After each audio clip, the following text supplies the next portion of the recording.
지금 현재 우리나라에서 알아주는 대기업에 다니시고 계시잖아요. 근데 왜 부업을 하실 생각을 하셨어요? 남들처럼 그냥 해봤다가 남들 사라지듯이 저도 이제 같이 한번 사라졌던 경험이죠. 안녕하세요, 셀러A입니다. 오늘은 또 게스트를 한번 모셔봤는데요. 소개를 먼저 좀 해주세요. 안녕하세요. 저는 미국 구매 대행을 하고 있는 선도라고 합니다. 저희가 어떻게 알게 되냐면 제 컨설팅 1기 멤버세요. 처음에 이제 저한테 배우셔가지고 한 6, 7개월 만에 매출이 1,500만 원 중반 정도까지 이제 나오신, 전업 절대 아니고요. 현재 지금 우리나라에 진짜 이름만 대면 아는 대기업에 지금 다니시고 있는 직장인이십니다.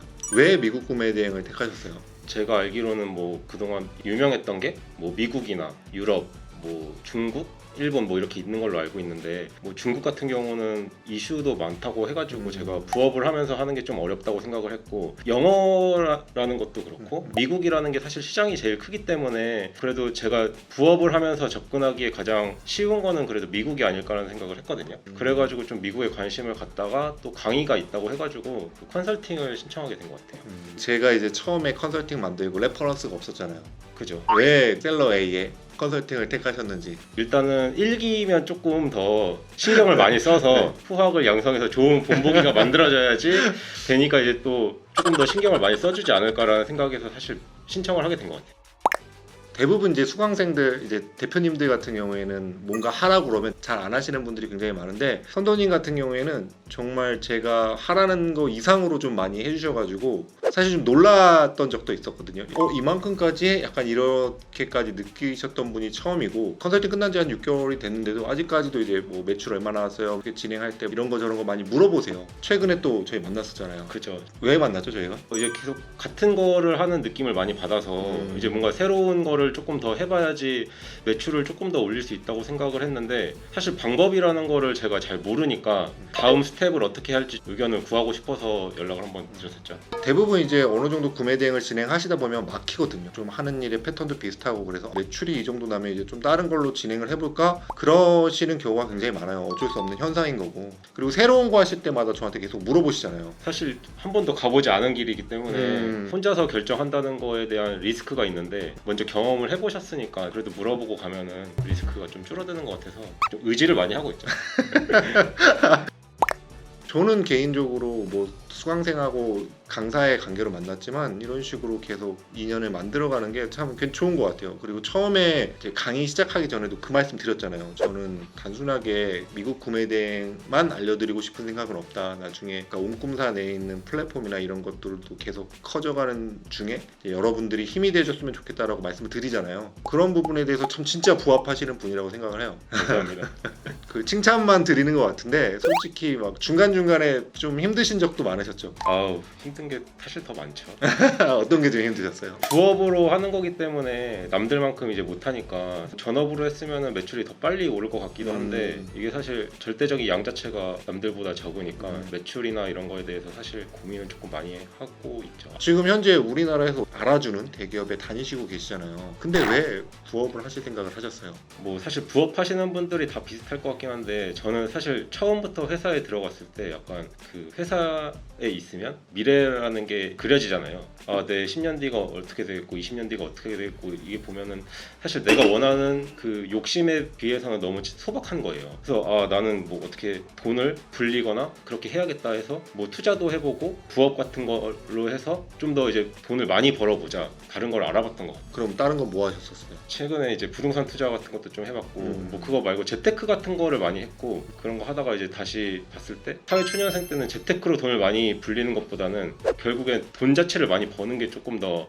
맞다고 생각을 해서 이쪽으로 다시 방향을 돌렸던 것 같아요. 저는 이제 온라인 사업을 전업으로 하는 입장에서 보면은 사실 부업으로 하시는 분들 참 대단하다고 생각하거든요. 왜냐면 진짜 저는 되게 짧은 시간 이제 회사 다니면서 부업으로 할 때가 있었었는데, 그때 전 너무 힘들었거든요.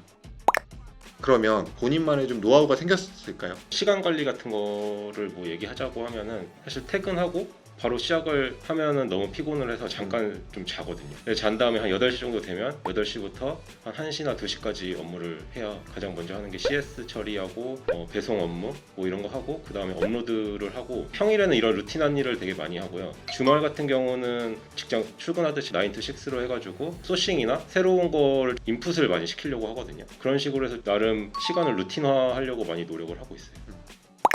컨설팅 처음 시작하면 뭐 한 달 동안은 이제 강의를 들으니까 그때는 이제 거의 업로드를 못 했었고, 컨설팅 끝나고 한 2개월 차에는 어떠셨어요? 어느 정도 매출이 나셨어요? 그때는 그래도 한 300, 400 이 정도는 나왔었던 것 같기는 해요. 그 상품 등록은 꾸준히 하시면서 그렇게 올라가신 거죠, 매출? 그죠. 사실 저는 소비라는 거를 안 해본 사람이어가지고 어떤 거를 사람들이 좋아하는지를 잘 모르겠어가지고 상품 등록이 되게 어려웠거든요. 그냥 사실 잘 몰라도 그냥 일단 많이 올리는 게 답이라고 생각을 해서 저는 사실 상품 등록을 잘 하는 것보다 많이 올리는 거에 조금 그래서 많이 집중했던 것 같아요. 아, 그리고 구매 대행만 하시지 않으셨잖아요. 아, 재고 네. 사입 말씀하시는 네. 어떠셨어요? 재고 사입 처음 해보니까? 생각이랑 조금 다르더라고요. 저는 올리자마자 팔릴 줄 알았는데 이게 생각보다 안 팔리니까 재고라는 걸 갖고 있으니까 너무 불안한 거예요.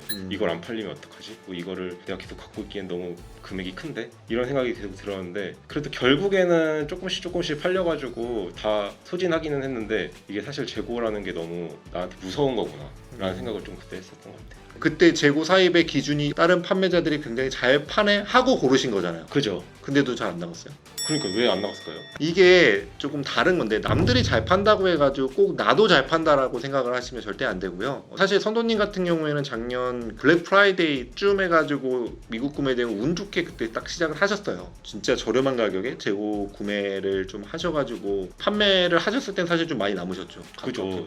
마진이 엄청나게 많이 남아서 사실 그거 팔 때마다 돈은 진짜 많이 벌리긴 했던 것 같아요. 저한테 배우기 전에는 따로 온라인 셀링을 해본 적이 없으신 거죠? 한 번 있어요. 어떤 거 해보셨어요? 그때는 저희 친척 중에 팔찌 만드시는 분이 있어. 그래가지고 그거를 받아가지고 한번 제가 해보려고 그랬는데 그때는 뭐 레버리지라는 거를 아예 몰랐으니까 제가 팔찌를 사서 사진을 찍고 상세 페이지를 만들고 뭐 이렇게 하려고 하니까 퇴근하고 이걸 할 수가 없는 거예요. 그래서 어떻게 하나를 올려서 판매까지 한번 일어났거든요. 근데 이제 그 다음을 또 할 엄두가 안 나는 거예요. 그래가지고 그냥 그만뒀던 기억이 있긴 하죠. 짧게 판매 경험은 있으시지만 완벽하게 셀링을 했던 건 아니네요. 그렇죠. 뭐 그렇게 제가 그렇다고 싸게 판 것도 아니고 하니까 남들처럼 그냥 해봤다가 남들 사라지듯이 저도 이제 같이 한번 사라졌던 경험이죠. 근데 그렇게 한번 어쨌든 실패를 해보셨는데 또 구매 대행을 해보실 생각을 하셨어요? 이렇게 살 수는 없으니까 왜요? 대기업 다니면서. 한 번 태어난 건 좀 잘 살아보고 싶어서. 지금 이제 막 시작하시려는 분들 굉장히 고민 많이 하실 거예요. 아마도 이거 시작하는 게 맞나? 내가 부업으로 하는데 시간을 낼 수 있나? 선도님도 처음에 그런 고민 되게 많이 하셨었거든요.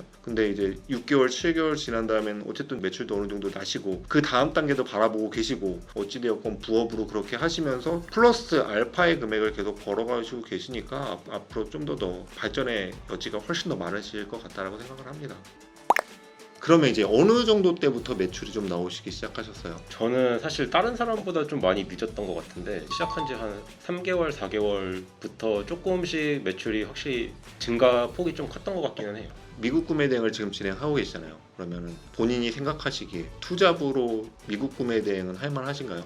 뭐 다른 걸 안 해봐서 제가 함부로 말하기는 어렵지만 구매 대행으로 투잡을 한다고 하면 사실 저는 미국이 그나마 쉽지 않나? 그 진입 장벽이 가장 낮은 데가 미국이 아닐까라는 생각은 하긴 하거든요. 왜냐면 뭐 언어적인 것도 있고 뭐 브랜드 제품을 팔기 때문에 지재권이나 이런 이슈에 대해서 조금 피할 수 있는 것도 많고 해가지고 시작하려고 하면은 그래도 미국을 시작하는 게 저는 가장 좋다고 생각해요.